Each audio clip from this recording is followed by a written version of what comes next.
Connie here from Blissfully Creative. I'm back here this week with my GabbyDori. I'm doing weeks this week, so the 6th to the 12th of June.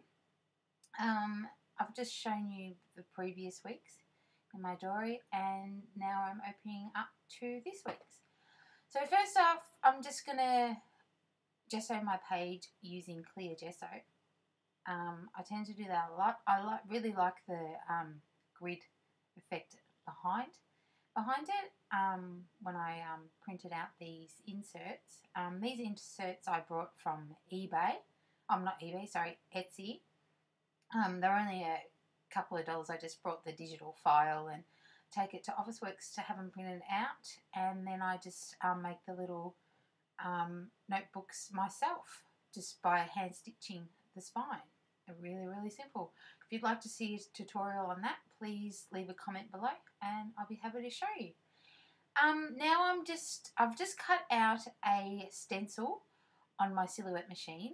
This was just a cut file that I purchased off the Silhouette site. It cost me $1 something, $1.60 I think. So I downloaded it, opened it up in my Silhouette file, used a little bit of plastic that I picked up. I buy it in packs at Officeworks. They're actually display folders, and you put like documents in them, and I slice them up and use them to make stencils. They're a bit flimsy, but they do the job, and I can make all my own stencils, and it's just heaps more fun.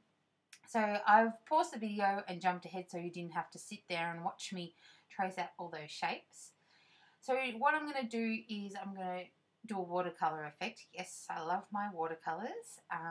It's probably my favorite medium.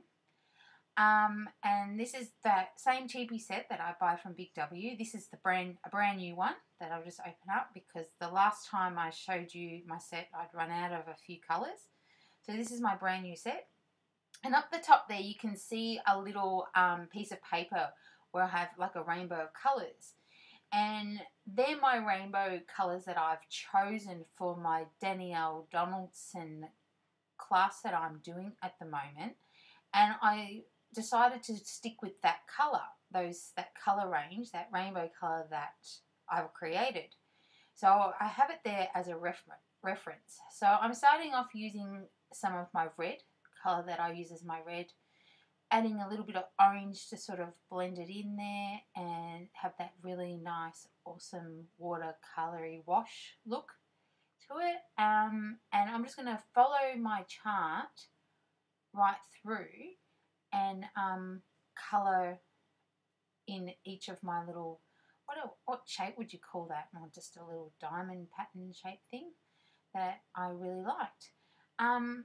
And then I'm just following with adding a little bit of salt, so it dries with that little bit of salt, and it sort of gives a really, really cool effect that I do enjoy. And yeah, so as you can see, I just keep a little dish. I got that dish from a cheapy shop here where I live, just a local cheapy shop. I think it was like $1 or something. And I just keep it on my desk and I just top it up with salt. It's just normal everyday table salt that you buy from Coles.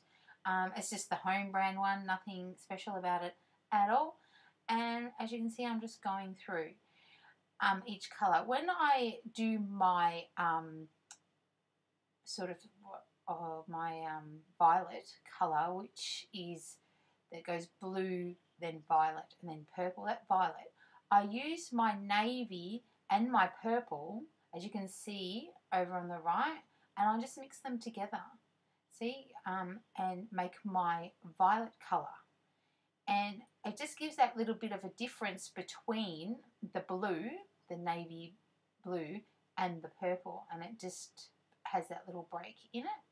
So that's how I've done my rainbow, and just adding the salt and continuing on, just going in that rainbow order. So I've finished with the purple, going back to my red. The red's more a pink, but it was the best red that was on that palette that I used, just the cheapy one.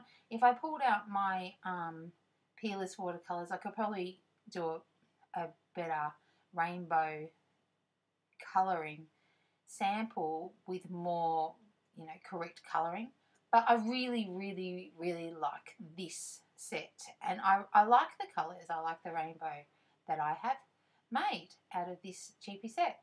As I've said before, it's probably my favourite watercolour set. It's my go-to one that I use for pretty much everything. So I'm going to stop and finish off camera because it does take a little bit of time, and you didn't really need to sit there and watch me paint that whole thing. So yeah, I'm just finishing it off here now with some salt and all of that, just the last colours that I'm doing. That brush I'm using is just a brush I picked up from Spotlight. It's a size 12.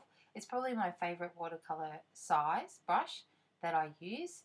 And it's a round brush. I really like the round brushes more than, I know a lot of watercolour artists use the diagonal sometimes, but I don't know. I really like that round one, and it does hold enough water for me with the watercolouring, because you don't want a brush that holds too much water and you don't want a brush that doesn't hold enough water.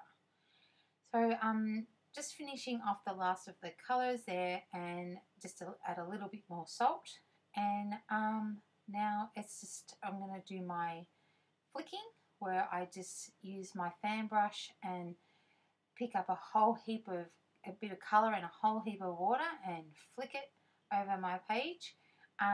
You'll see that sometimes it's just dirty water that I flick, which is fine. I don't mind that at all. And yeah, and just mix up all the colours that I use and flick it everywhere so everything's all combined.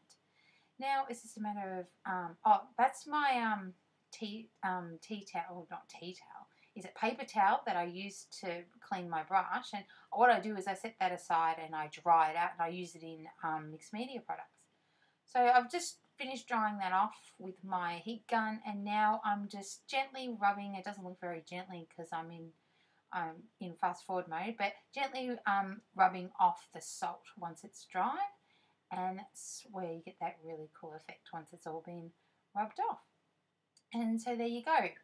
Now I'm just using my Prismacolor pencils, and what I've done is I've selected colours that match my rainbow reference card, so I can use them all together, and I actually keep them separate from my other Prismas so I know which colours I've got, because I have a really, really bad memory and I will forget which ones I originally picked. So now I'm just going to go around with each of the colours, and I'm just going to add a little bit more detail in to my little diamond shapes. I have no idea what that shape is called. I'm sure it has a really awesome name. If you know it, please leave it down in the comments so I can learn something new today. Yeah, so as you can see, I'm just going through each colour and colouring in, just adding a little bit more definition, a bit of darkness here. So there's the darkness, the lowlights and the highlights. And I would just really, really enjoy using my Prismas with the watercolours. It gives you a really, really nice effect.